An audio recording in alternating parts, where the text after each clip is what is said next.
You probably think your stocks and shares ISA is one of the safest ways to build your money in the UK. You put money in. You leave it there. You assume the rules will stay the same. But what if that belief is about to cost you, not in some dramatic way, but in how you use your ISA allowance, and the decisions you make with your money over the next few years? Because the rules around ISA are changing, and one part of those changes could affect what you do with your money more than most people realize. And if you've got money in an ISA right now, you'll want to know this before you make your next move. And no, I'm not telling you to panic. I'm telling you to pay attention. Because there's one part of these changes that sounds harmless on the surface, but could quietly change the way you think about where your money should sit. And most people are going to completely overlook it. So stick with me, because by the end of this video, you'll know exactly what's changing, what isn't, and whether you actually need to do anything about it. For years, the basic idea was simple. You put money into an ISA, invest it, and the returns can grow without tax. Simple, right? That's why millions of people barely think twice about it. But here's the important bit. An ISA doesn't make your investment safe. It's simply a way of holding your money with tax benefits. What you put inside it, and how you use your allowance, is what really matters. And when the rules change, the biggest question isn't just what happens to your ISA. It's whether those changes could affect the choices you make with your money. Because one part of this could make those choices far more important than you realize. So, what's actually changing? Here's the bit you need to know. The overall ISA allowance is still £20,000 a year. But there are changes coming to how much people under 65 can put into a cash ISA. From April 2027, the proposed cash ISA limit is £12,000. Now, before you think, hang on, does that mean my stocks and shares ISA is being cut to £12,000? No, that's not what this means. The overall £20,000 ISA allowance is still there. The important change is how much of that £20,000 you can put into cash. And that could matter if you normally keep a large chunk of your savings in a cash ISA. Because if you're used to putting £15,000 or £20,000 into cash every year, you could suddenly have money that needs a different home. And this is where stocks and shares ISAs become more interesting, even if you've never considered investing before. Not because the government is telling you to invest. And definitely not because everyone should suddenly pile their money into the stock market. But because the rules could change the choices available to you. And what you do with that extra money is where things get really interesting. But here's what could happen next. Because when you change the rules, people change what they do. If you're used to keeping most of your money in a cash ISA, you might suddenly start asking yourself, right, where do I put the rest? And suddenly, stocks and shares ISAs can start looking like the obvious alternative. But here's the problem. You don't want to start investing just because you feel like you've got nowhere else to go. That's how people make rushed decisions. You see the headlines. You hear someone saying, the stock market is doing brilliantly. And suddenly you're thinking, maybe I should put my money in there too. But investing isn't a game of musical chairs. You shouldn't move your money simply because the rules have changed. You need to ask a much simpler question. What is this money actually for? If you might need it soon, that's one thing. If you're putting it away for 10, 15, or 20 years, that's completely different. And this is the big danger. A change designed to alter how people save could end up making some people take risks they never intended to take. So don't let a change in the rules make your decisions for you. Because the smartest move isn't always the one that makes the biggest headlines. And this is where people could make a very expensive mistake. Investing simply because of the tax rules. Think about it. You hear that cash ISA rules are changing. You've got money sitting in cash. And suddenly you start thinking, maybe I should just invest it. But hold on. That doesn't automatically make sense. Because an ISA can help you with tax. It cannot stop your investments from losing value. Imagine you put £20,000 into the stock market. A few months later, the market drops. Your £20,000 could become £18,000. The ISA hasn't failed you. That's simply how investing works.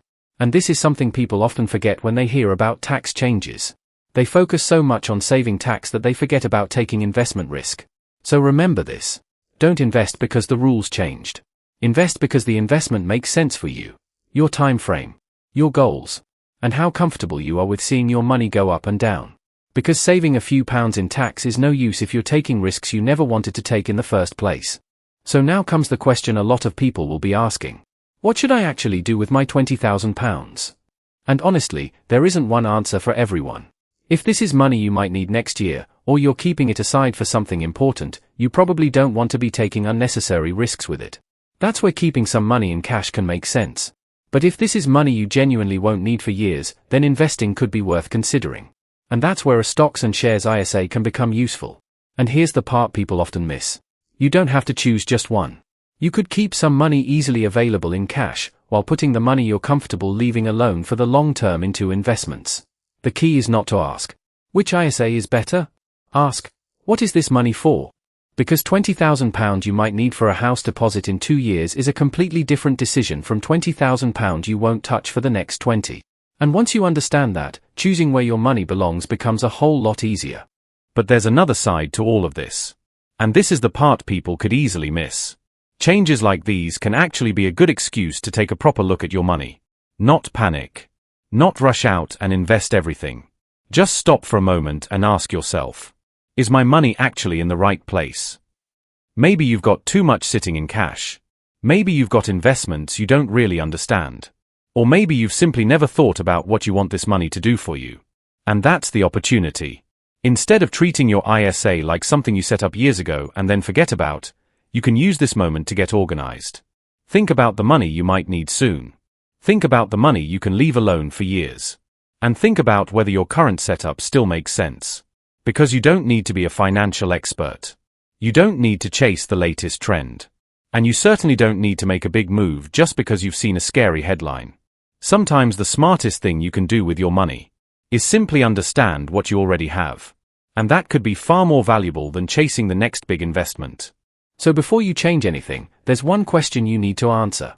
What type of investor are you? Because the right move for one person could be completely wrong for someone else. First, you've got the cash saver. You like knowing your money is there. You don't want to see it jumping up and down. And if you might need the money in the next few years, keeping it accessible could be important. Then you've got the long-term investor. You're putting money away for 10, 15, maybe even 20 years. You're prepared to accept that your investments will have good months and bad months because you're thinking about the bigger picture. And then there's the, I honestly don't know, investor. You've got an ISA. You've got some money in it. Maybe you picked a few investments years ago, and you haven't really looked at them since. If that sounds familiar, you're certainly not alone. And here's the important bit. You don't need to become a completely different type of investor. You just need to know which one you are. Because once you know what the money is for, how long you can leave it alone, and how comfortable you are with ups and downs, the next decision becomes much clearer. And there's a simple checklist you can use before changing anything. So, what should you actually do now? First, check what you already have. Look at your ISA. How much money is in there? Is it sitting in cash? Is it invested? And do you actually know what you own? Second, think about when you might need the money. If you could need it in the next couple of years, that's very different from money you're putting away for 20 years. Third, check how much of your ISA allowance you've used. You might be surprised by how much room you still have. And fourth, don't feel like you have to make a big decision overnight. You've now got the information. Use it to work out what actually makes sense for you. Because the biggest mistake would be making a move simply because you're worried about what might happen next. Take a proper look at your money. Know what you have. Know what the money is for. And then decide what, if anything, needs changing. And if you're dealing with a decision you're not comfortable making yourself, a regulated financial advisor can help you work through your options. So, here's what I want you to remember. The biggest danger isn't that the ISA rules are changing. It's making a decision about your money without understanding what's actually changing. You don't need to panic. You don't need to move everything. And you certainly don't need to follow what everyone else is doing. Just make sure you know where your money is, what it's doing, and why you've got it there. Because the people who stay ahead aren't always the ones who take the biggest risks. They're often the ones who understand the rules before they make their move. So if you want clear explanations when UK money rules change, subscribe to the Wealth Ledger. Because when the rules change, the headlines can be confusing. We'll keep it simple. And before you go, ask yourself one question. If the rules change tomorrow, would I know what questions to ask before moving my money? Because the smartest financial decision isn't always to act. Sometimes, it's to understand first.